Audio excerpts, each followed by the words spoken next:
వెంకటేశాయ. గురుర్బ్రహ్మా గురుర్విష్ణుః గురుర్దేవో మహేశ్వరః గురుః సాక్షాత్ పరం బ్రహ్మ తస్మై శ్రీ గురవే నమః.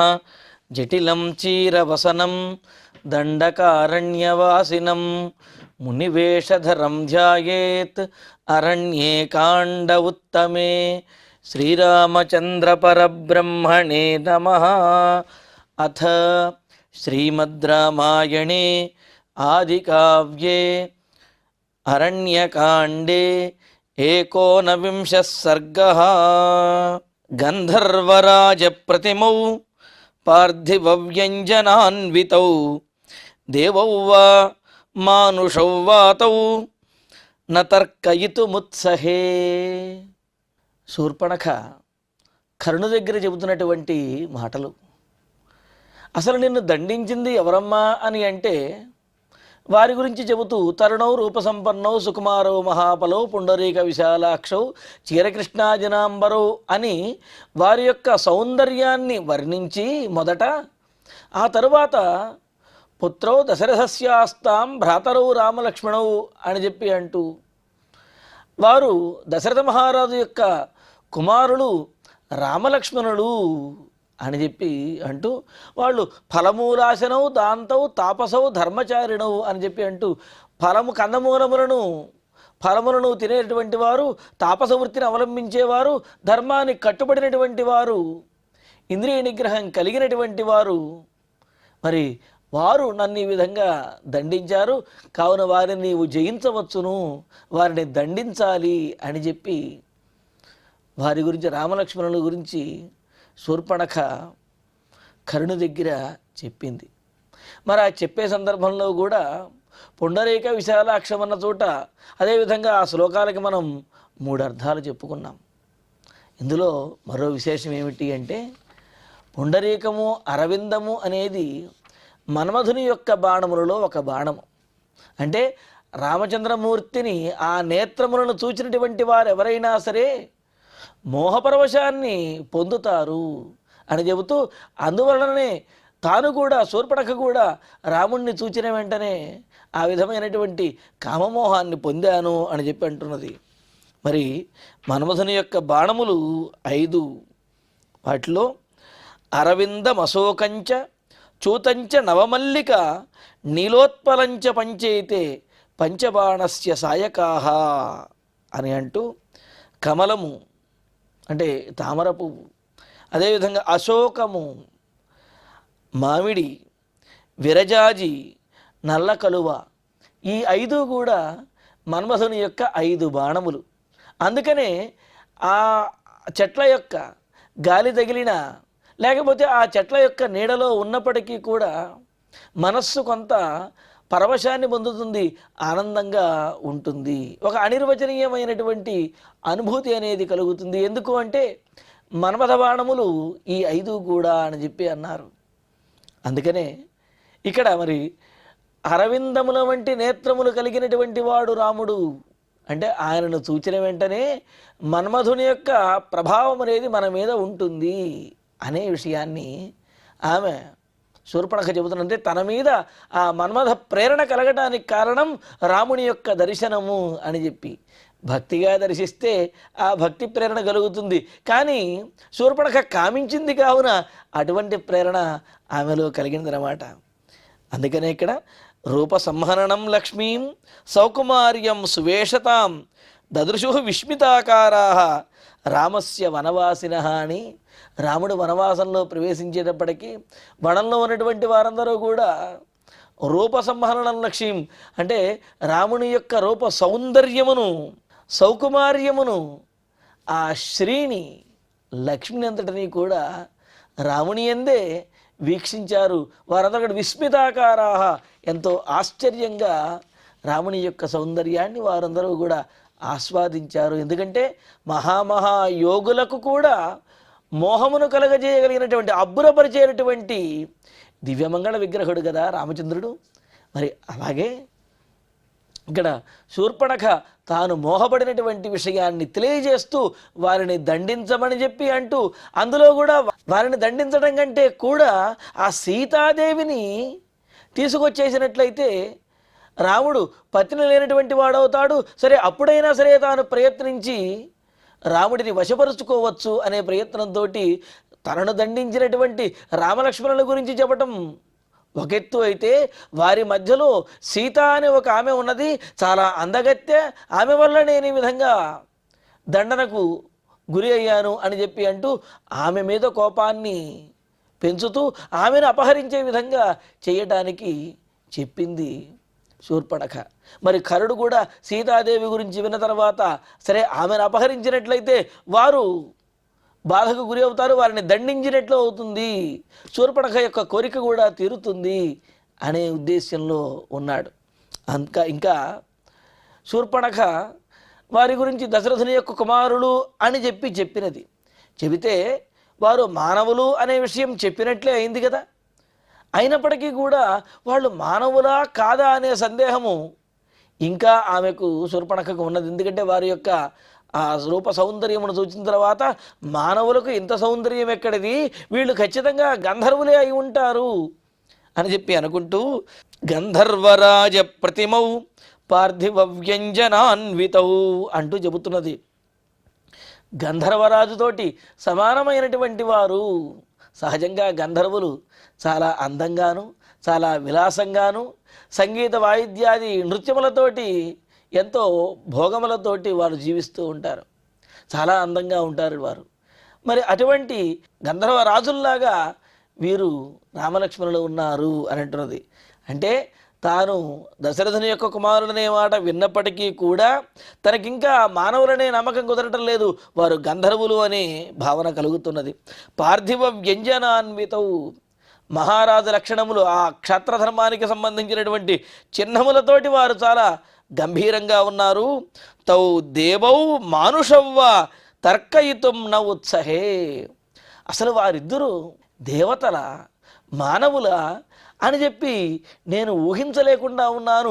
వాళ్ళ మాటలు వారు చెప్పినటువంటి దాన్ని బట్టి చూస్తే మానవులు అని తెలుస్తున్నది, కానీ వారి యొక్క రూపము తేజస్సు చూస్తూ ఉంటే దేవతల గంధర్వుల అని చెప్పి అనిపిస్తున్నది.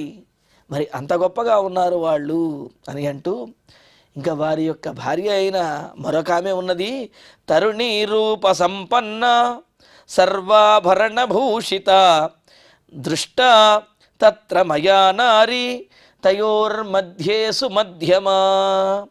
తత్ర పంచవటిలో ఆ పర్ణశాలలో తయోహ మధ్యే రామలక్ష్మణులకి ఇరువురికి మధ్యలో తరుణి మంచి యవ్వనవతి అయినటువంటిది స్త్రీ, రూపసంపన్న సమృద్ధమైనటువంటి సౌందర్య శోభ కలిగినటువంటిది, అంతటి అందమును అంతటి అందగత్తెను ఇంకెక్కడా నేను చూడలేదు. సుమధ్యమ శ్రేష్టమైనటువంటి ఆ నడుము భాగం కలిగినటువంటిది, సర్వాభరణ భూషిత సమస్తమైనటువంటి ఆభరణముల చేత అలంకరించబడి ఆ అలంకరణలకే శోభ చేకూర్చేటటువంటి సౌందర్యంతో మరింతగా భాసిల్లుతూ ఉన్నటువంటి నారీ ఒకానొక స్త్రీ మయా దృష్ట, నేను చూచాను, నా చేత అక్కడ చూడబడినది. అంటే వారిరువురితో పాటు ఒక స్త్రీ కూడా ఉన్నది, ఆమె ఎంతో సౌందర్యవతి, ఎంతో గొప్పగా ఉన్నది, అందగత్తె అని చెప్పి అంటూ ఇక్కడ తాభ్యాముభాభ్యాం సంభూయ ప్రమదామధికృత్యతాం ఇమామవస్థాం నీతాహం యథా నాథా సతీ తథా.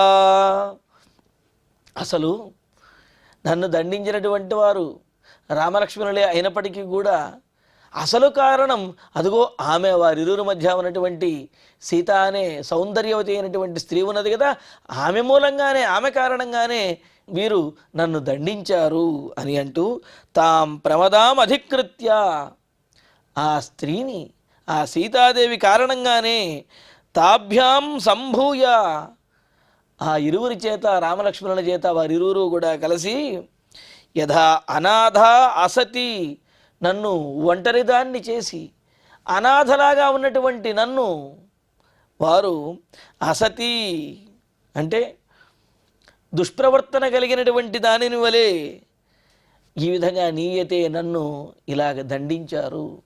అసలు కారణం ఆ సీతాదేవి.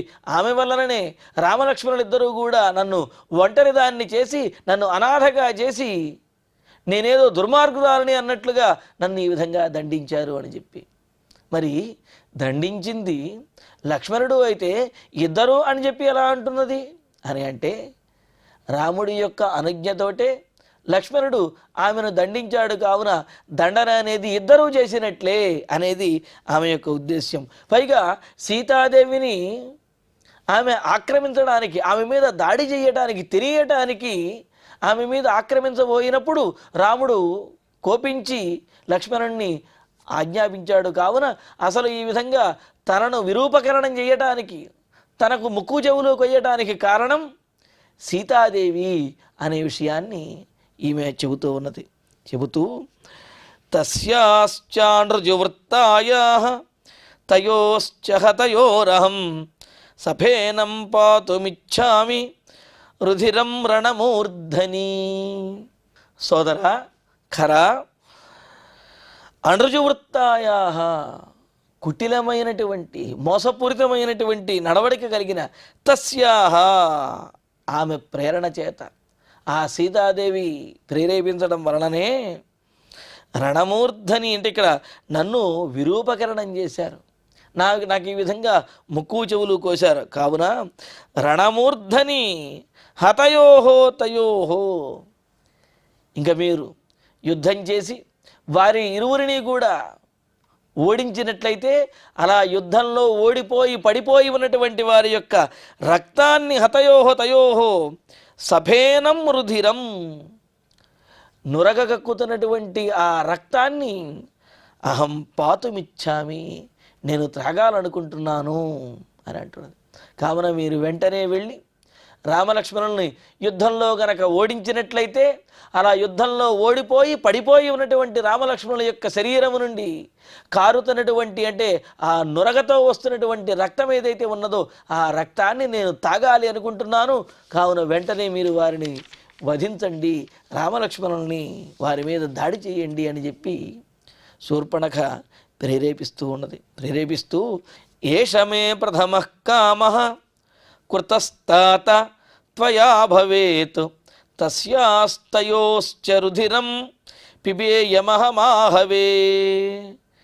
ఇంకా తప్పకుండా మీరు ఈ కోరికను నాది నెరవేర్చాలి, మీరు ఈ విధంగా చెయ్యాలి అని చెప్పి మరలా చెబుతూ అంటున్నది. తాత, తండ్రి అంటే తండ్రిలాగా నన్ను లాలిస్తున్నటువంటి సోదరా ఖరా, తస్యాహ తయోశ్చ రుధిరమహం ఆహవే పిబేయం, ఆ సీతాదేవి యొక్క నెత్తురుని, రామలక్ష్మణుల యొక్క రక్తాన్ని కూడా యుద్ధంలో నేను త్రాగాలి. ఏషః ప్రథమః కామః, ఇదే నా మొదటి కోరిక. ఈ కోరికను త్వయా కృతః భవేత్, ఈ నా ఇచ్ఛను, నా కోరికను నీవు తప్పనిసరిగా తీర్చాలి అని చెప్పి చాలా కఠినంగా, చాలా ఘోరంగా, క్రోధంతో, నిశ్చయంగా శూర్పణఖ కరుణతోటి ఆ రామలక్ష్మణుల గురించి చెప్పి, సీతాదేవి గురించి కూడా చెప్పి, వారిని ఎలా అయినా సరే యుద్ధంలో ఓడించి వారిని వధించాలి, వారి రక్తం తాగాలి, ఇదే తన కోరిక అని చెప్పినది. ఇతి తస్యాం బ్రువాణాయాం చతుర్దశ మహాబలాన్ వ్యాధిదేశఖరః క్రుద్ధః రాక్షసానంతకోపమాన్. ఇంకా ఈ విధంగా ఇది తస్యాం బ్రువాణాయాం, ఎంతో కోపంతో, బాధతోటి, తనను రక్షించగలిగిన వాడు, తన ముచ్చట తీర్చగలిగిన వాడు, తన అన్నయ్య, తన సోదరుడు కరుడే అని చెప్పి ఆశతోటి ఇలా అడుగుతున్నటువంటి, ఈ విధంగా చెబుతున్నటువంటి శూర్పణఖ యొక్క మాటలను విన్న కరుడు ఖరః క్రుద్ధః, ఎంతో కోపించిన వాడై, మహాబలాన్ అంతకోపమాన్, గొప్ప బలము కలిగినటువంటి వారైన, అంతకోపమాన్ యముడితోటి, మృత్యువుతోటి సమానమైనటువంటి వారైన చతుర్దశ రాక్షసాన్, 14 మంది రాక్షసులను ఆజ్ఞాపించారట. వ్యాధి దేశ ఆజ్ఞాపించాడు ఈ విధంగా అని చెప్పి అన్నారు. మరి ఇక్కడ కరుడికి ఒక విశేషము, పూర్వజన్మ వృత్తాంతము కూడా ఉన్నది. దశరథ కుమారుడైనటువంటి రామలక్ష్మణులు అని ఎప్పుడైతే శూర్పణఖ చెప్పినదో ఆ మాట విన్న తర్వాత కరుడికి తనకు అంతకాలము సమీపించినది, తనకు ఈ రూపం అనేది ఇంకా ఈ రాక్షస రూపం అనేది తొలగుతుంది అనే భావన అంతర్మథనంగా ఆ భావన అనేది ఒకటి కలుగుతూ ఉన్నదన్నమాట. ఎందుకు అంటే మహాభారతంలో ఈ కరుణి యొక్క పూర్వవృత్తాంతాన్ని చెబుతూ యాజ్ఞవల్క్య మహర్షికి ముగ్గురు సంతానం. వారు చంద్రకాంతుడు, మహామేఘుడు, మహామేధుడు, విజయుడు అని చెప్పి ముగ్గురు. వారిలో పెద్దవాడు చంద్రకాంతుడు. ఆ చంద్రకాంతుడు ఒకానొక సందర్భంలో యజ్ఞం జరుగుతూ ఉంటే ఆ యజ్ఞంలో యజ్ఞశిష్టం ఏదైతే ఉంటుందో అమృతము అని కూడా అంటారన్నమాట. ఆ యజ్ఞశిష్టాన్ని చాలా క్రూరంగా అదేవిధంగా బలవంతంగా తన శిష్యులతో కలిసి ఆ యజ్ఞశిష్టాన్ని అతను భుజించేశాడు, స్వీకరించాడు. మరి దానితో పరమేశ్వరునికి కోపం వచ్చి, నీవు రాక్షసుడివై ఈ విధంగా బలవంతంగా క్రూరంగా యజ్ఞశిష్టాన్ని నీవు భుజించావు, కావున నీవు రాక్షసత్వాన్ని పొందుతావు నీ శిష్యులతో కలిసి అని చెప్పి అన్నారట. అనేటప్పటికీ ఆ చంద్రకాంతునికి మరలా జ్ఞానోదయం కలిగి, స్వామి తొందరపాటులో నేను చేసినటువంటి ఈ పనిని మన్నించండి, నాకు నా శాపం తొలగేటటువంటి తరణోపాయాన్ని బోధించండి అని అంటే మహావిష్ణువు దశరథ కుమారుడిగా అవతరించబోతున్నాడు. అలా అవతరించే ఆ దశరథ కుమారుడైన రాముని యొక్క చేతిలో వధింపబడి నీవు శాప విముక్తుడు అవుతావు అని చెప్పి అన్నారు. మరి వారితో పాటుగా మిగతా ఇద్దరు కూడా కరుడు అలాగే త్రిశిరసుడు వీడు కూడా ఉన్నాడు అన్నమాట. ఇక్కడ కరుడు, దూషణుడు, త్రిశిరసుడు ఈ విధంగా ఈ ముగ్గురు కూడా పరమేశ్వరుని యొక్క శాపానికి గురి అయ్యి రాక్షసత్వాన్ని పొంది దశరథ కుమారుడిగా అవతరించినటువంటి రాముని చేతిలో వారు వధింపబడి శాప విముక్తులు అవుతారు అనేది పూర్వవృత్తాంతం అనేది ఉన్నదన్నమాట. ఇది మనకు మహాభారతంలో ఆనుశాసనిక పర్వంలో శేషధర్మ పర్వలో ఉన్నది. అక్కడ యాజ్ఞవల్క్య సుతారాజన్ త్రయో వై లోక విశ్రుతా చంద్రకాంత మహామేధ విజయా బ్రాహ్మణోత్తమా. యాజ్ఞవల్కుని యొక్క కుమారులు ముగ్గురు, చంద్రకాంతుడు, మహామేధుడు, విజయుడు అనే బ్రాహ్మణోత్తములు ముగ్గురు ఉండేవారు. ఖరశ్చ దూషణశ్చేసి త్రిశిర బ్రహ్మవిత్తమాహ. ఆ ముగ్గురు కూడా తరువాత జన్మలో అంటే పరమేశ్వరుని యొక్క శాపవశాత్తు వారు యజ్ఞంలో యజ్ఞశిష్టాన్ని భుజించడం ద్వారా బలవంతంగా భుజించడం వలన పరమేశ్వరుని యొక్క శాపానికి గురి అయ్యి ఖరశ్చ దూషణశ్చేసి త్రిశిరాహ బ్రహ్మవిత్తమాహ. ఖరుడు, దూషణుడు, త్రిశిరసుడు అనే ముగ్గురిగా తర్వాత జన్మలో వాళ్ళు పుట్టారు. ఆసన్ తేషాంచ శిష్యాశ్చ చతుర్దశ సహస్రధా. మరి వారి యొక్క శిష్యులు ఎవరైతే ఉన్నారో వారు ఆ 14,000 మంది రాక్షసులుగా వారు జన్మించారట తర్వాత జన్మలో. అంతే కదా మరి. ఆ చంద్రకాంతుడు తన తమ్ముళ్లతో కలిసి అదేవిధంగా తన శిష్యులతో కలిసి యజ్ఞశిష్టాన్ని భుజించడం ద్వారా వారు ముగ్గురు రాక్షసులుగా మారారు తర్వాత జన్మలో. అదేవిధంగా వారి యొక్క శిష్యులు కూడా 14,000 మంది రాక్షసులుగా దండకారణ్యంలో వారు పుట్టారట. అక్కడ చెబుతారు, తస్మాద్య క్రూరరూపేణ దేహేన హరతామృతం విష్ణుర్దాశరథిర్భూత్వ మోక్షయిష్యతి సువ్రత. పరమేశ్వరుడు శపించి ఆ తర్వాత శాప విమోచనాన్ని చెప్పినటువంటి విధానం అన్నమాట ఇది. నువ్వు క్రూరంగా యజ్ఞశిష్టాన్ని ఆ అమృతాన్ని మీరు భుజించారు, కావున మీరు రాక్షసులు అవుతారు. అయితే మహావిష్ణువు దశరథుని యొక్క కుమారుడిగా అవతరించి మిమ్మల్ని వధిస్తారు, అప్పుడు మీకు శాప విమోచనం అవుతుంది అని పరమేశ్వరుడు చెప్పినటువంటి మాట.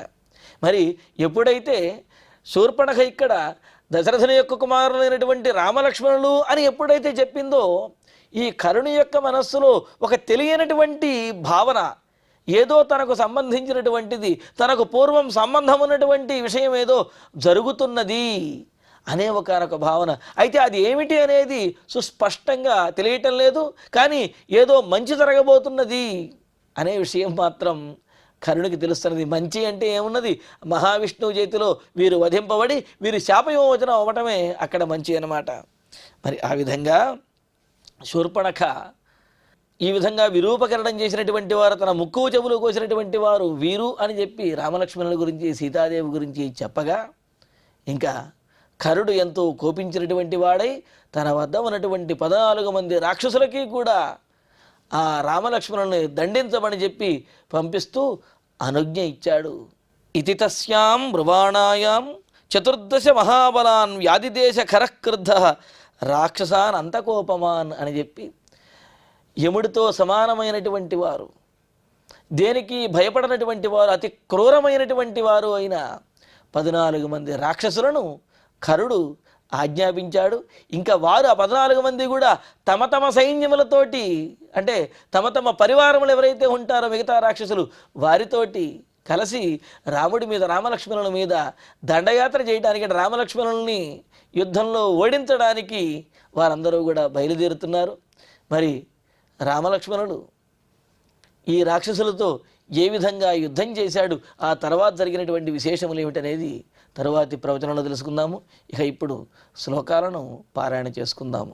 గంధర్వరాజ ప్రతిమౌ పార్థివ వ్యంజనాన్వితౌ దేవౌ వా మానుషౌ వాతౌ న తర్కయితుముత్సహే తరుణీరూప సంపన్న సర్వాభరణభూషిత దృష్టా తత్ర మయా నారీ తయోర్మధ్యే సుమధ్యమా తాభ్యాముభాభ్యాం సంభూయ ప్రమదామధికృత్యతాం ఇమామవస్థాం నీతాహం యథా నాథాసతి తథా తస్యాశ్చానృజువృత్తాయాః తయోశ్చ హతయోరహం సఫేనం పాతుమిచ్ఛామి రుధిరం రణమూర్ధని ఏష మే ప్రథమః కామః కృతస్తాత త్వయా భవేత్ తస్యాస్తయోశ్చ రుధిరం పిబేయమహమాహవే ఇతి తస్యాం బ్రువాణాయాం 14 మహాబలాన్ వ్యాధిదేశఖరః క్రుద్ధః రాక్షసానంతకోపమాన్. ఇత్యార్షే శ్రీమద్ రామాయణే ఆదికావ్యే అరణ్యకాండే 19 సర్గే 6 శ్లోకాః. ఇక ఇప్పుడు క్షమాప్రార్థన మంగళాంతంగా ఈనాటి ప్రవచన పారాయణ కార్యక్రమాన్ని పరిపూర్ణం చేసుకుందాం. యదక్షరపదభ్రష్టం మాత్రాహీనంతు యద్భవేత్ తత్సర్వం క్షమ్యతాం దేవ నారాయణ నమోస్తుతే.